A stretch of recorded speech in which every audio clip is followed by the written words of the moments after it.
하나님의 말씀은 신약성경 고린도후서 5장 17절 말씀입니다. 고린도전서 5장 17절 말씀 우리 함께 합독합니다. 시작. 그런즉 누구든지 그리스도 안에 있으면 새로운 피조물이라. 이전 것은 지나갔으니 보라 새 것이 되었도다. 아멘. 기도합니다. 주님, 오늘도 우리에게 말씀하옵소서. 우리 주 예수님의 이름으로 기도하옵나이다. 아멘. 할렐루야. 저는 오늘 고린도후서 5장 17절 말씀을 가지고 믿으면 뭐가 달라지는가 라는 제목으로 함께 하나님 말씀을 살피려고 합니다. 우리 기독교는 믿음의 종교라고도 합니다. 기독교에서 말하는 믿음이란 무엇일까요? 어떤 개그맨이나 이런 분들이 아주 개그 소재로 쓰죠. 메시입니다 이러고 그렇게 하는 우리 예수 믿는 사람들의 그냥 무슨 상용구 같기도 해요. 믿음이 뭔가 이 국어사전을 찾아보는 게 제일 빨라요. 우리 한국 사람 또 이 자리에 계신 여러분들이 대개 생각하는 믿음을 이렇게 생각해요. 종교 대상에 대한 신자의 태도. 믿음이 과연 태도일까요? 만약에 세상이 말하는 이 태도가 믿음이라면 하나님에 대한 어떤 제대로 된 신앙을 갖기가 쉽지 않아요. 기독교가 아닌 다른 종교의 믿음을 종교 대상에 대한 그 종교를 믿는 신자의 태도라고 하면 그건 맞아요. 하지만 이 성경이 말하는 믿음은 조금 결이 달라요. 만일 믿음이 하나님에 대한 우리 인간의 태도라고 하면 주도권이 우리에게 있는 거죠. 우리 태도에 따라서 믿음을 가지기도 하고 믿음을 거부할 수도 있잖아요. 우리가 원할 때는 하나님을 선택했다가도 태도를 바꿔서 원하지 않을 때는 하나님을 버릴 수도 있습니다. 그러나 성경은 믿음을 아주 다른 각도에서 이야기를 해요. 성경은 믿음을 뭐라고 하느냐? 오늘 본문이 잘 말하고 있어요. 그리스도 안에 있는 상태가 믿음이에요. 우리가 하나님에 대한 태도를 믿음이라고 하지 않고 우리의 현재 상태가 그리스도 안에 있는 그 상태를 성경은 믿음이라고 설명하고 표현하고 있어요. 성경이 말하는 기독교의 믿음, 기독교의 신앙은 그리스도라는 그분 속에 나라는 존재 자체가 들어가 있는 거예요. 그게 믿음이에요. 나의 인생 전체가 예수님 속으로 쏙 들어가 있는 그 상태, 그걸 믿음이라고 하는 거예요. 기독교 신앙, 기독교가 말하는 믿음은 인간의 태도에 따라 달라지지 않습니다. 이런 성경의 말씀의 사상을 가지지 못한 사람들이 예를 들어 기독교에 관해서 이야기를 하면 이런 종류의 삶, 이런 종류의 이야기를 해요.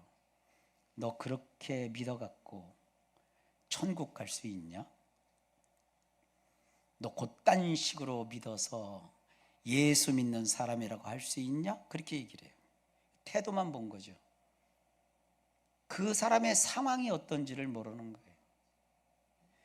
대한민국 국민이 되려면 제일 중요한 건 대한민국에서 대한민국 사람에 의해서 태어나면 대한민국 국민이 돼요. 대한민국 국민이 되면 예를 들어 범죄를 저질러서 감옥에 갇혔어요. 범죄가 얼마나 중한지 10년 징역형에 걸렸어요. 유기징역이니까 다행이죠. 10년 징역형을 받으면서 그 사람은 중간에 가명이 없는 10년 꼬박 살고 나오는 그런 중죄를 저질렀다고 판사가 판결을 하고 대법원까지 가서 그렇게 확정이 돼버렸어요. 10년 동안 그 사람이 감옥에 가 있는 동안 그 사람은 범죄자 있는 것은 맞아요. 그러나 그 사람이 감옥에 있다고 대한민국 국민이 아닌가요? 감옥에 있어도 대한민국 국민이에요. 헌법에 보면 국가는 국민을 살려줘야 돼요. 생존권을 보장해줘야 돼요, 국가가. 그래서 죄를 짓고 어떤 사람의 인생을 망치거나 피해를 주고도, 그래서 감옥에 있어도 감옥에 있는 동안 아침, 점심, 저녁 세 끼 밥은 국가가 세금으로 줘요. 왜요? 대한민국 국민이라서. 그런 거예요. 아니, 세상 정부도 그러는데 하나님은 하나님의 나라를 통치하시는 왕이세요. 근데 우리가 살다가 죄 짓고 좀 마음에 안 듣는다고, 야, 너 이제부터 하나님 나라 백성하지 마 하고 축출시켜버리면 그게 나랍니까? 이상한 거죠. 이단들이나 하는 짓이죠. 이단들 앞에서는요, 이단들은 사람을 유혹할 때 꼬랑지를 살랑살랑 흔들고 이단의 앞잡이로 만들다가 수가 틀려가지고 거기서 이탈하면 너는 이제 저주받았고 너는 지옥에나 떨어져라 그러죠. 그러나 우리는 그렇지 않아요. 예수 믿는 사람들의 정통신앙은, 그래서 찬송가 있어요. 예수 믿다가 멀리 가잖아요. 우리는 뭐라고 찬송해요? 돌아와 돌아와 돌아오래요. 이 못된 놈아 그래요. 집을 나간 자요. 집에서 쫓겨난 자가 아니라 집을 지가 박차고 나갔어요. 그런데도 기다리면서 돌아와 돌아와 그래요. 집을 나간 사람이 이제 신나죠. 나갔으니까. 교회 맨날 나오다가 주일을 빠져봐야 얼마나 신나기 시작한대요. 이 좋은 걸 내가 못했다고, 교회 다닌다고 내가 놀러를 갔나, 내가 교회를 다닌다고 내가 뭘 했나. 이제 예배를 빠지고 세상에 나가니까 난 자유다. 그게 얼마나 가겠어요. 그 성경에 그 사람이 나와요. 그 사람의 이름이 탕자라고 불리는 게 참 안 좋은데, 저는 그 탕제비라고 하지 말고 우리 얘기라고 하면 좋겠어요. 내 얘기요, 내 얘기. 언제까지 좋으냐? 돈 다 떨어질 때까지가 좋아요. 그리고 사회적 모든 그 뭐라 할까요? 사람들 친구 다 떨어질 때까지만 좋아요. 돈 다 없어지고 친구가 다 등지고 나면 돼지도 자기를 친구 안 삼아요. 제가 옛날에 음식 문화의 수수께끼라는 책을 보면서 재밌게 읽었던 부분이 있어요. 인간이 인류 사회를 지속하면서 인간에게 제일 상대 적수가 누군지 아세요? 1번 호랑이, 2번 늑대, 3번 돼지. 정답 3번이에요. 전쟁이 나거나 기근이 나면 소는 살려둬도 돼지는 죽여요. 왜 돼지부터 도살시키느냐? 돼지하고 인간이 먹는 게 똑같대요. 소는 풀만 먹어도 사니까 내버려둬도 돼지는 인간이 먹는 음식과 똑같이 먹기 때문에 인간은 그 문화 DNA상 돼지부터 없앤대요. 제 얘기가 아니라 음식 문화의 수수께끼라는 책에 나오는 얘기요. 되게 유명한 저자입니다. 문화 인류학을 공부한 사람이 우리나라 문명뿐만 아니라 온 세상의 그 문화와 이런 생활사를 섭렵한 다음에 쓴 책이에요. 제법 두꺼운 책이에요. 시간 나면 한번 사서 읽어봐도 좋아요. 그러니까 인간이 돈도 잃고 친구도 잃으면 생각하죠. 아유, 저 돼지 치우는 데 가서 그냥 허드렛 일이라도 해야 되겠다. 그것도 돈이 있고 친구가 있고 그래야 허드렛 일도 누가 시켜주지. 돼지 치는 그 돼지 우리간에 가서 일을 하는데 이 주인이 얼마나 못됐는지 밥도 제대로 안 주는 거예요. 그러니까 돼지한테 먹이는 염을 통해서 돼지에게 먹이는 쥐염 열매를 먹다가 훔쳐 먹다가 걸려가고 쫓겨나요. 그래서 찬송가에도 나와요. 멀리 멀리 갔더니, 신나고 즐거운 게 아니에요. 결국 다 잃고 나니까 처량하고 곤하여. 되게 그 가사도 그렇게 좋아요. 슬프고 또 외로워 정처 없이 다니니. 찾을 건 뭐밖에 없어요? 예수 예수 내 주여 곧 가까이 오셔서 떠나가지 마시고, 가로 열고, 떠난 적 한 번도 없어요. 가로 닫고, 길이 보호하소서, 이 찬송이 나와요. 이거를 지금 깨달아야 돼요. 이거 모르고 80살에 깨달으면 너무 늦어. 90살에는 너무 늦어요. 그러니까 지금 여러분 나이가 여러분 인생살이에서 제일 젊은 시절이요. 다른 사람하고 비교해서 목사님 내가 70인데요. 여러분 앞으로 한 120살까지 사실 거잖아요. 그러니까 어제보다 오늘이 조금 한 살은 더 먹었어도 내일보다 오늘이 하루 젊은 거예요.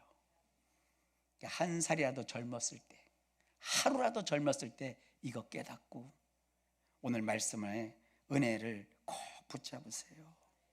하나님은 절대로 우리를 내방치 하는 분이 아니에요. 그러니까 성경은요, 내가 뭐 얼마나 잘 믿고 내가 신앙심이 얼마나 투철하고 그건 인간이 하는 소리예요. 그걸 막 악하고 의도를 가진 사람들이 우리를 이용해 먹어요. 우리한테 뭐 믿음이 있느니 없느니 뭐 이러면 믿음이 키워지니 작아지느니. 그러니까 믿음은요, 하나님이 우리를 봤을 때 이렇게 너 믿음이 있구나 이렇게 인정해 주셔야지. 우리끼리 서로 키재기하면서 너는 믿음이 이만큼이다 저만큼이다. 하여간 저는 또 신학을 공부했잖아요. 별별 게 다 있어요. 믿음 체크리스트가 딱 있어요. 믿음 체크리스트를 만들었고 거기다 점수를 또 써요. 대개 이제 그 정형외과나 이렇게 가고 통증의학과 가면 그 점수 쓰는 거 있잖아요. 그래서 뭐 허리가 일주일에 몇 번 아프냐 그래서 점수를 다 매겨갖고 도합해갖고 점수 몇 점 이상이면 당신의 허리는 지금 문제가 있습니다 이렇게 막 나오는 것처럼 그 어디서 흉내는 내요. 믿음도 1번, 2번, 3번, 4번 해갖고 뭐 일주일에 기도는 몇 번 합니까? 5번 이하, 5번 이상. 그래서 점수를 매겨. 그래갖고 당신의 점수가 뭐 20점 미만이면 신앙이 개차반, 당신의 점수가 뭐 30점 이상이면 중급, 이 계산을 하더라고요. 여러분, 믿음은 그렇게 계산해서 되는 게 아니에요. 내가 볼 때 믿음이 있어도 하나님 볼 때는 아우 저거 믿음 하나도 없어요 그럴 수도 있고요. 내가 봤을 땐 믿음이 한 개도 없는데 하나님이 그 사람 보고 믿음이 크도다 그럴 수도 있어요. 그게 어디 나오느냐? 성경에 나와요.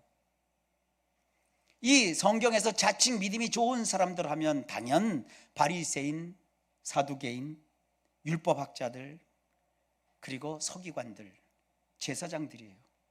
그들은 막 얼마나 자기들이 믿음이 좋은지 아주 믿음 100점짜리들이요 스스로. 근데 예수님은요 그 사람들을 취급도 안 했어요. 오히려 예수님의 예자도 모를 것 같은 이방인 한 사람이 나와갖고 예수님 우리 종이 병에 걸렸는데 내 수하에 있는 종이 병에 걸렸는데 좀 고쳐주실 수 없나요? 예수님이 그래? 내가 가서 고쳐줄게. 그러니까 뭐라고 하느냐면 아우 예수님 그러나 저도요 밑에 부하가 있는 그래도 제가 장교거든요. 근데 저는요 이게 뭐 부하들한테 일할 때 직접 안 가요. 그냥 명령만 하면 밑에서 알아서 다 하니까요. 예수님 말씀만 해주세요. 그러면 내 종이 낫겠나이다. 그러니까 주님이 그때 뭐라고 하는 줄 아세요? 네가 신명기를 다 외웠구나. 시편을 네가 날마다 묵상을 하고 큐티를 잘하고 내가 회당 가서 말이지 막 기도도 많이 했고 이야 믿음이 대단하다 안 그랬어요? 그 사람의 믿음을 보시더니 신기하게 여기면서 뭐라고 하셨는지 아세요? 네 믿음이 크도다. 주님은 우리가 생각하는 뭐 율법에 의해서 완성된 믿음을 보신 것이 아니라 주님과의 관계성 속에서 얼마나 주님을 신뢰하는가. 자기는 군인이에요. 군인은 명령에 살고 명령에 죽잖아요. 이번에 영국 박물관에 가보니까 와, 그 로마 군인들이요 어마어마하더라고요. 로마 군인 되기도 어렵고 로마 군인이 된 사람은요 평생을 영웅 같은 삶을 사는데 영웅 같은 삶은 뭐냐? 황제를 해서 죽는 삶이 영웅이요. 그래서 그 황제의 명령에 따라 험한 오지까지 가서 군복무를 마치고 은퇴를 해요. 그래서 은퇴를 한 그 사람들을 따로 은퇴한 사람들이 살 수 있는 거처를 마련해 가지고요, 의리빛, 그 당시에 시선에서 의리빛가 번쩍한 그 퇴역 장군들의 도시를 만들어 줘 가지고 거기서 편안하게 살게 해주고요. 놀라운 건 이 로마 사람들도요, 반려견을 그렇게 좋아했나 봐요. 황제가 성공적으로 군인 생활하고 퇴역한 병사들, 장교가 아니어도요, 그 사람들한테 반려견을 하사해 주고요, 그리고 전공을 이렇게 한 사람들은 훈장도 주겠지만 금화를 제작해 갖고요, 그 사람에게 금화로 막 우리 돈으로 막 3천만 원, 1억 이런 식으로 줘버려요. 그 사람 얼굴을 다 박아 갖고. 얼마나 영예스럽냐고요. 그리고 막 편안하게 살 수 있도록 해. 왜? 황제의 나라를 지킨 영웅이라고. 그래서 그 로마인들이 되는 사람들은요, 로마 시민권을 가진 사람들은 최고로 영예롭게 여기는 게 군인이요. 그러니까 로마 딱 갔을 때 들리지 않는 소리가 있어요. 군발이 이런 건 안 해요. 그들은 군인을 되게 존중해요. 군인을 상급자로 여기고 얼마나 대단한 영웅으로 삼는지. 제가 갔더니 그 로마 군인들 특별전을 해가지고 그걸 하나씩 다 보고 왔어요. 하나님은요, 우리 하나님에게 있는, 속해 있는 사람을 그냥 가볍게 보지 않습니다. 하찮게 여기지 않습니다. 그 군인이 돼가지고 맨날 황금마차 타고 다니고 멋있게 뭐 폼 잡고 다니는 게 아니에요. 군인들은요, 험한 일을 해요. 거기 군인들이 신고 다녔던 신발, 군인들이 입고 다녔던 그 옷이요, 다 낡았어요. 그리고 얼마나 막 훈련을 많이 했는지, 그들이 훈련해 갖고 달아버린 그 창, 칼, 그들이 그 막 연습했던 목검 이런 게 닳고 닳았어요. 그러니까 그들이 훈련 도구가 그렇게 닳고 닳을 때까지 이 근육이나 이런 것이 얼마나 단단하게 하면서 수고를 했겠냐고요. 막상 전쟁을 치를 때 그들은 그렇게 영예롭게 막 싸워서 이기니까 로마군이 막 최강의 군대가 되는 거 아니겠어요? 군인을 대접해 주지 않고 강한 군대가 되라고 말도 안 되는 소리죠.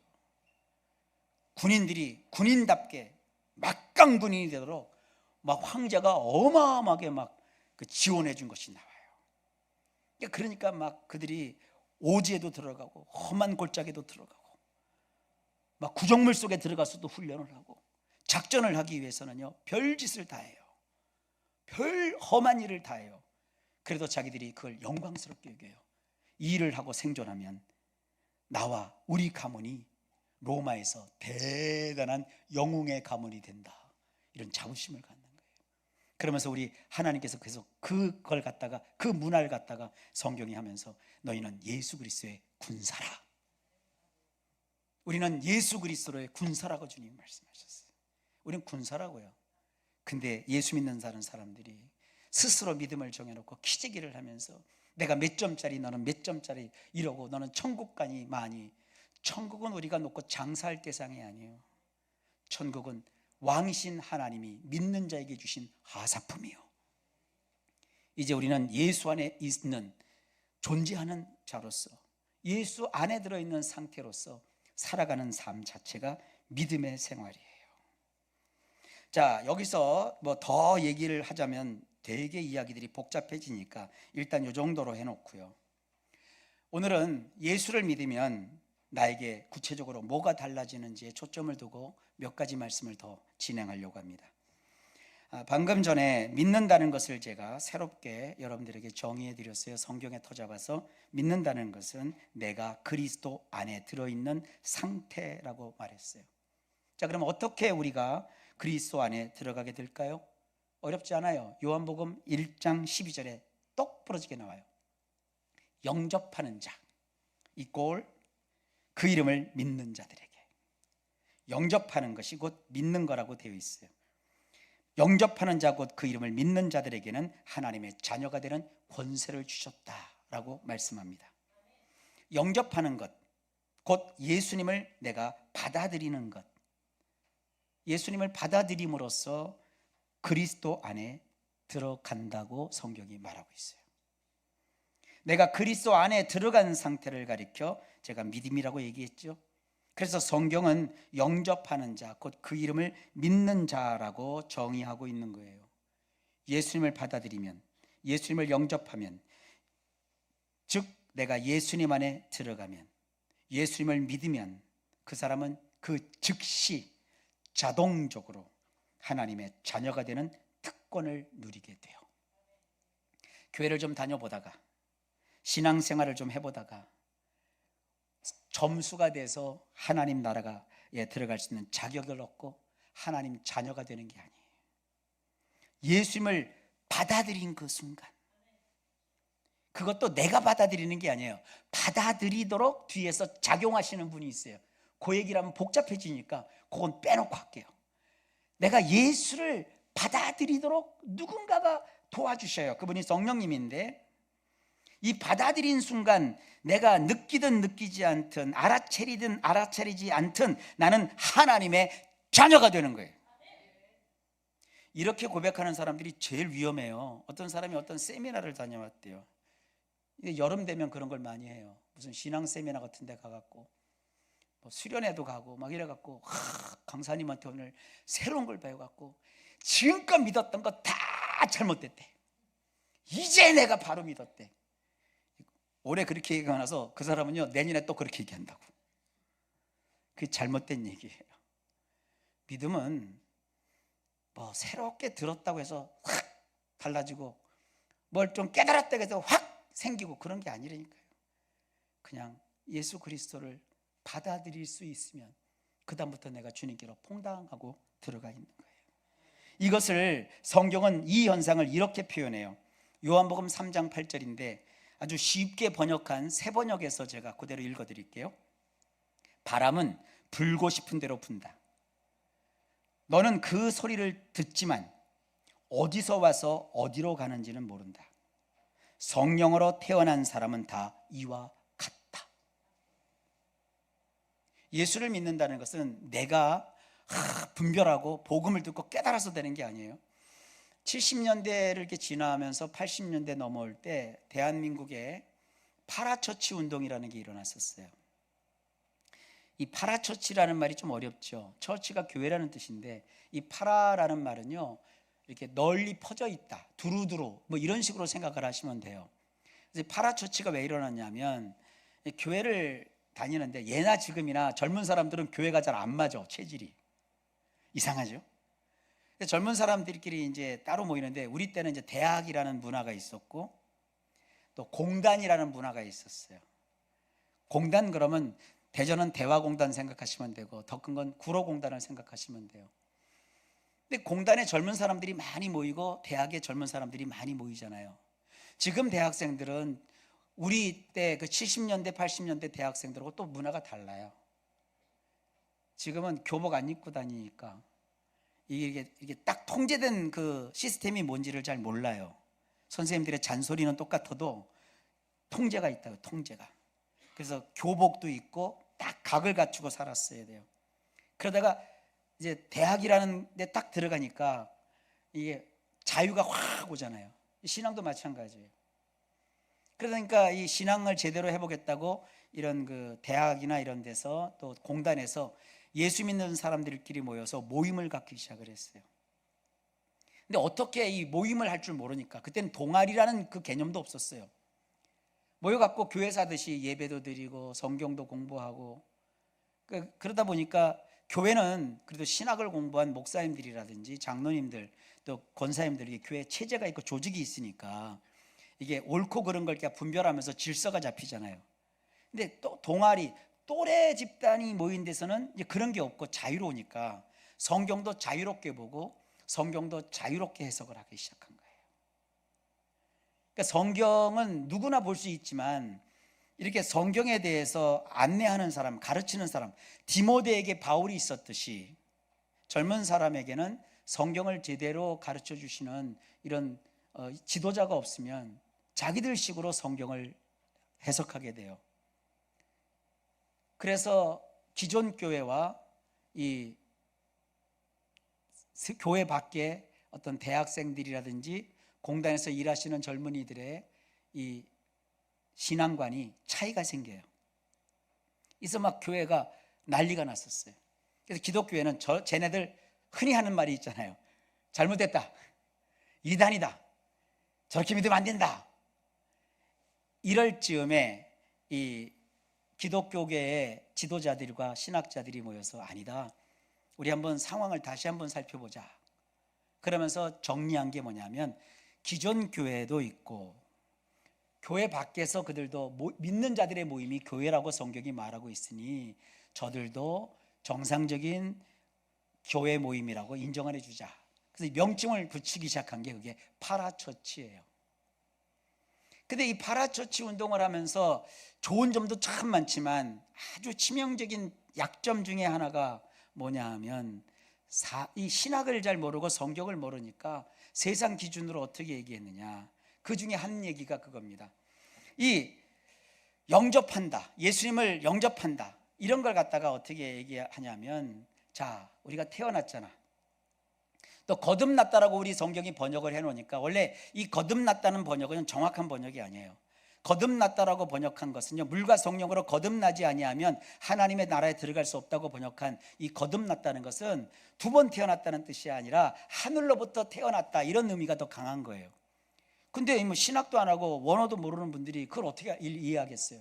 그러니까 두 번 태어났다고 하니까 어떻게 생각하냐면, 엄마에게서 한 번 태어났고, 태어날 때 뭐가 있어요? 난날 난시, 그게 있잖아요. 생년월일 있잖아요. 그러니까 우리가 성령 안에서 또 한 번 태어났으니까 우리도 난날 난시, 영적으로 태어난 생일이 있을 거 아니냐, 이렇게 아주 기발한 아이디어를 낸 거예요. 그래가지고 거듭난 날짜를 그들이 적기 시작했어요. 그 사람들의 그 회원 카드에 보면 생년월일, 그 다음에 거듭난 날짜. 그래서 야, 이 세상은 말이지 생일은 이제 중요하지 않아, 거듭난 날이 내 진짜 생일이야, 이러고 해버렸어요. 이게 젊은 사람들에겐 유행이 되고 트렌드가 돼버리는 거예요. 그러니까 교회에 다니는 장로님들이나 권사님들은 야, 이걸 어떻게 우리가 해야 되지? 근데 이 친구들이 장로님들 아들이고 딸이고 막 그러잖아요. 와갖고 교회 딱 나와갖고는 애들이 하는 게, 야, 목사님은 말이지 생일 축하를 하는데 우리는 생일 축하가 아니라 거듭났잖아, 하늘의 생년월일을 갖고 있어야지, 이러니까 이 신앙이 다 흐트러지는 거예요. 이걸 어떻게 정리해야 되느냐. 하여간 한국교회가 몇십 년 동안 골머리를 앓고 있는데 지금도 그걸 가르치고 그걸 주장하는 사람들이 더러 있더라고요. 근데 주님이 뭐라고 하세요? 바람은 불고 싶은 대로 분다. 너는 그 소리를 듣지만 어디에서 와서 어디로 가는지 모른다. 성령으로 태어난 사람은 다 이와 같다. 부모에게서는 난날난시 생년월일이 있지만 하나님의 백성으로 새롭게 하늘로 태어난 사람, 또 거듭난 사람은 생년월일이, 거듭난 생년월일이 따로 없어요. 인간으로서는 몰라요. 그렇지 않습니까? 그러니까 여러분들, 이게 거듭났다는 거, 하나님 나라의 백성으로 태어난다는 건 이건 하나님이 하시는 일이지 우리가 하는 게 아니에요. 그래서 믿음이라는 것은 내가 2000년 몇 월 며칠부터 예수를 믿기 시작했으니까 그때부터 나는 새 사람이다, 이러지 말고 내가 지금 예수 안에 들어있네, 그 상태를 보고 나에게 믿음이라는 것이 있구나, 그걸 중시하시길 바랍니다. 우리가 몇 날 며칠에 영적으로 거듭났고, 내가 몇 날 몇 시에 내가 하나님의 자녀가 됐고, 이거는요 되게 경계선상에 있는 조심스러운 거예요. 이걸 또 잘 이해하셔야 돼요. 야, 이제 오늘부터 나하고 목사님은 이제 적이다. 나는 이 생년월일을 평생 지키고 있는데, 그게 아니라 우리 말씀을 봐야 돼요. 내가 아무리 신앙을 이렇게 갖고 있어도 성경이 말하는 대로 계속 우리가 생각을 바꾸고 삶을 바꿔야 돼요. 혹시 오늘 이렇게 예수를 믿으면서도 나는 신앙이 너무 없어, 나는 이 생도 포기지만 천국도 포기할래, 이러지 말라고요. 이 생을 포기하고 안 하고는 뭐 내가 뭐라고 말 못하겠어요. 절대 포기하지 말고. 그러나 하나님은요, 하나님의 택한 백성을 잃어버리는 법이 없어요. 놓치는 법이 없어요. 그 주님이 그렇게 하셨잖아요. 잃어버린 한 마리 비유해서 말씀하셨잖아요. 한 마리 양, 양이 100마리가 있는데 그 목자는 양의 이름을 알거든요. 딱 보니까 99마리 있는데 한 마리가 없는 거예요. 여러분 같으면 어떻게 해요? 에이, 없는 셈 치지 그러잖아요. 천국은 없는 셈 치지 그런 게 없어요. 없는 셈 치지 않은 그 한 마리 어린 양이 얼마나 어리고 어리숙하면 길을 잃어버릴까요? 우울증에 걸렸는지도 몰라. 혼자 따로 뭔가 고민하려고 떨어져 나갔는지도 몰라. 그냥 99마리 99마리 양은 그냥 방치한 게 아니에요. 그들을 안전하게 보호할 수 있는 우리에다가 두고 목자가 잃어버린 한 마리 양을 찾기 위해서 들판으로 나가요. 산과들을 넘어서 그 어린 양을 찾아요. 그래서 어린 양을 성경에 보면 몰고 온 게 아니요, 만나고 나서 회초리를 친 게 아니요, 목자가 어린 양을요 이렇게 등에다 올려놓고 기뻐하면서 와요. 그리고 동료들을 불러 모아가지고 내가 잃었던 양을 찾았어 하고 잔치를 벌여요. 그게 우리 예수님이세요. 여기 혹시 나는 믿음이 없다, 난 오늘까지만 교회 다니고 이제 내일부터는 빠이빠이 할래, 그러면 예수님이요 발벗고 나서서 여러분 찾아내신다고. 그리고 다시 돌아와요. 그러나 안 그러나 성경에 보면 하나님을 시험하지 말라고 그랬어요. 여러분, 하나님이 그 사랑하는 자를 이렇게 사랑하시는 거예요. 우리가 믿으면 무슨 일이 벌어지는가? 하나님이 막 견딜 수 없는 사랑으로 나를 끝까지 사랑하신다고요.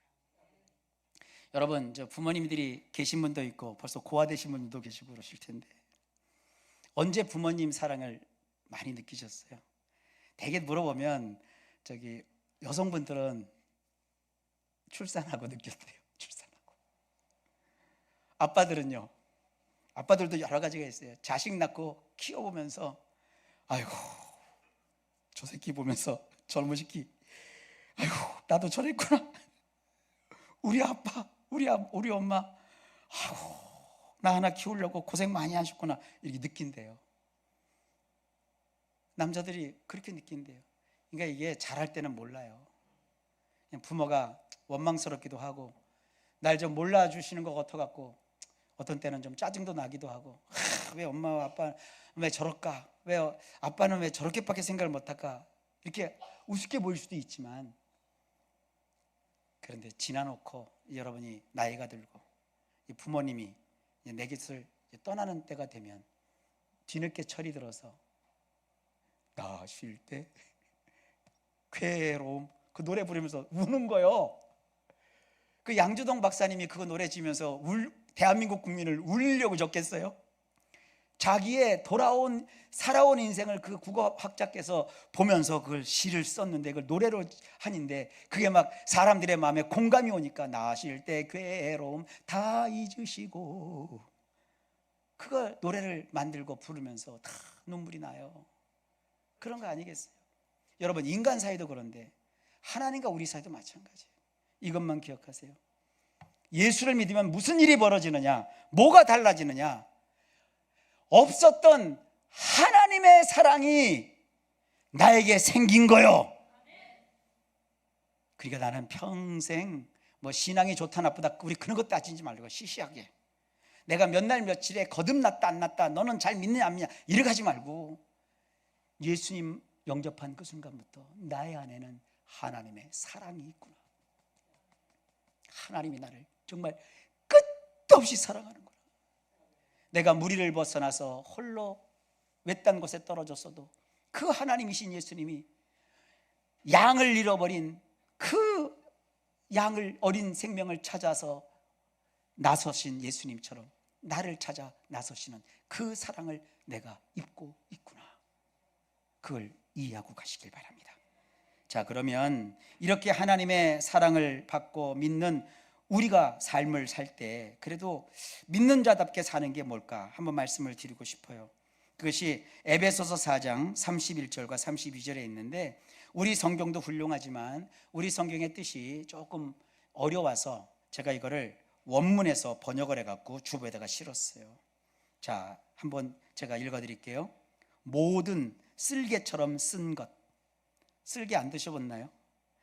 옛날에 동태찌개 끓일 때 쓸개 터지면 그 동태 못 먹습니다. 너무 써서.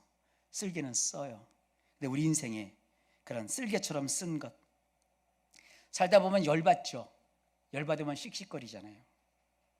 어떤 사람이 열받은 걸 또 열화상 카메라로 이제 찍어보니까 머릿속에 열이 나더라고요. 열받는 일이 생겨요.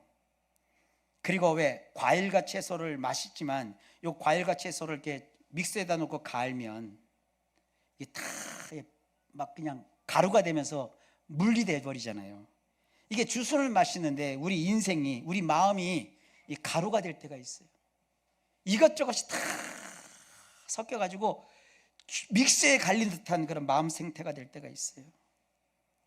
그리고 왁자지껄 소리쳐 떠드는 것, 장바닥에서 떠드는 소리야 당연한 것이지만 내 인생에 왁자지껄 막 솟아내요. 이 소리 들리고 저 소리 들리고 막 짜증나고 돈 내놓으라고 그러고 뭐 하라고 그러고 뭐 하라고 와글와글 이런 떠드는 것, 그리고 괜스레 잘 있는 사람을 옆에서 막 쥐어 뜯어서 중상모략하는 것, 이런 것을 모든 악한 뜻과 함께 여러분에게서 뽑아 버리라. 오늘 우리 박 집사님하고 저하고 주중에는 만나질 않았는데 오늘 기도회에 이 내용을 다 담으셨어요. 우리가 마음은 참 하나님 뜻대로 살고 싶지만 내 마음에 있는 그 연약함이, 내 마음에 있는 욕심이 우리가 하나님 뜻대로 살지 못하게 해서 참 주님 송구스럽습니다. 근데 그 다음이 너무 멋있잖아요. 그런 우리이니까 어떻게 해요? 용서해 주십시오. 또 기회를 주십시오. 우리가 그렇게 기도를 하잖아요. 근데 성도님들이 뜨겁게 막 아멘 하시더라고요. 우리 삶이 그런 거예요. 여러분, 예수 믿는다고 우리 천사 되는 거 아니에요. 우리가 믿음 안에 있다고 해서, 예수님 안에 있다고 해서 막 여기 만져보세요. 막 이렇게 막 날개가 막 돋고 막 얼굴 찌그러졌던 얼굴이 막 밝아지고 막 은행 통장에 막 착착착착착착착 잔고가 쌓아 올라가 막 그러지 않아요. 우리가 예수 안에서 믿음을 가지면서부터 하나님의 사랑을 느끼니까 이제부터 뭘 하냐, 그 사랑에 힘내어서 우리 속에서 이런 것들 자꾸 뽑아내자고요. 쓴 거, 열받는 거, 막 우울해서 녹아진 마음, 막 왁자지껄 막 떠들어서 성가신 거, 그리고 막 나를 못 잡아봐서 안달이 난 사람들이 포진해 있는 것처럼 막 나를 괴롭히는 거, 여기에 시달리지 말고 이런 것에 내가 마음의 상처되지 될 때마다 이걸 이렇게 뽑아내는 거, 이거 잘 하셔야 돼요. 내가 못 뽑을 때 성령님 날 좀 도와주세요. 하나님이 그거 도우시지 뭘 도우시겠어요? 그런 내 마음을 하나님이 통제해 주지 뭘 하겠어요? 내가 일하러 딱 일을 시작할 때도 하나님, 오늘도 내 안에서 이런 안 좋은 것들을 내가 다 뽑아낼 수 있도록 나에게 힘을 주세요. 오늘도 나의 인생이 살만날 수 있도록 하나님 나를 함께 해주세요. 그게 하나님의 사랑이 나에게 주시는 힘입니다. 사업하시는 분들, 일하시는 분들 스트레스 많이 받으시죠? 그 스트레스 안고 살지 마세요. 그래서 우리가 기도하는 거예요. 우리가 일할 때 먼저 기도하면 하나님이 기뻐하시고 끝나고서 기도하면 잘했다 이러시는 게 아니라 우리 인생을 하나님께 맡기는 거예요. 뭘 생각하면서 나는 믿음을 가졌다. 곧 내가 지금 예수님 안에 내 모든 인생이 쏙 들어와 있는 상태다.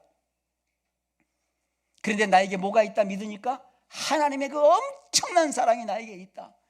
그러니 하나님, 오늘도 하루를 시작합니다. 나를 도와주세요. 나와 함께 해주시는데 내 속에서 이런 것들 뽑아내게 하나님 도와주세요. 그러면 뽑아내기만 하면 재미가 없잖아요. 그래서 이 32절이 있는 거예요. 그리고 서로에게 유익한 사람이 되어서. 여러분의 당신은 누굽니까? 남편은 여러분의 첫 번째 당신이 아내이셔야 되고요. 자녀는 자녀의 인생에 제일 첫 번째 되는 당신이 있을 거예요. 휴대폰 1번. 우리에게는 서로가 있어야 돼요. 그 서로에게 뭐가 되라? 유익한 사람이 되라. 유익은 요구하는 게 아니에요. 내가 베푸는 거예요. 여러분 꼭 그렇게 유익한 사람이 되도록 노력하세요. 그리고 서로 깨지지 않는 그릇이 되도록. 우리 인간은요, 흙으로 만든 그릇이에요. 우리 인간은 쇠로 만든 그릇이 아니에요. 질그릇, 항아리 같은 존재예요. 저 어렸을 적에 자라면서 우리 집에 장독대가 있는데 장독대에서 노는 게 그렇게 재밌어요. 장독대에서 제일 잘 노는 게 새총 싸움이요. 새총 안 해보셨나요? 그렇게? 새총 싸움이 제일 재밌는데 장독대 쓰면 위에서 다 보이니까 막 조준사격을 해도 돼요. 그런데 공격을 당하면 깨지는 게 장독이요. 근데 이게 깬 놈들은 다 도망가고 내가 깬 것으로 돼버려요. 그래서 참 많이 오해도 받았어요. 물론 우리 집 장독이라 깼지만, 이게 인간은요 장독보다 약해요. 강한 사람이 어디 있어요? 아유 목사님, 우리 와이프는요 쇳덩어리만큼 강해요. 아이고, 약한 게 여러분 아내요. 그 강하게 왜 이렇게 강하게 되도록 만들었어요? 여러분 잘못한 거예요. 가장 연약한 게 내 아내요. 남편은 뭐 세요? 자, 남편을 가로치고 밖에 나면 못난이요, 못난이. 바보요. 그거 먹여 살려주려고 그 참는 거예요.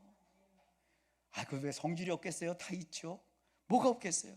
근데 남편이요 가정의 평화를 위해서 그래도 내 사랑하는 자녀들 잘 살리려고 애쓰고 계시는 거라고요. 그러니까 남편도 그렇고 아내도 그렇고 툭 치면 깨지는 항아리예요. 그러니까 깨지지 않는 그릇이 되도록 불쌍히 여기래요. 그래서 상대에게 은혜를 베풀어 주기를, 여기 나와요. 하나님이 그리스도 안에서, 또 나오죠. 그리스도 안에서 믿음을 가진 자로서 여러분에게 기꺼이 호의를 베푸신 것처럼 하라. 그러니까 예수를 믿으면 제일 먼저 느낄 것이 하나님에 대한 의무와 책임이 아니에요.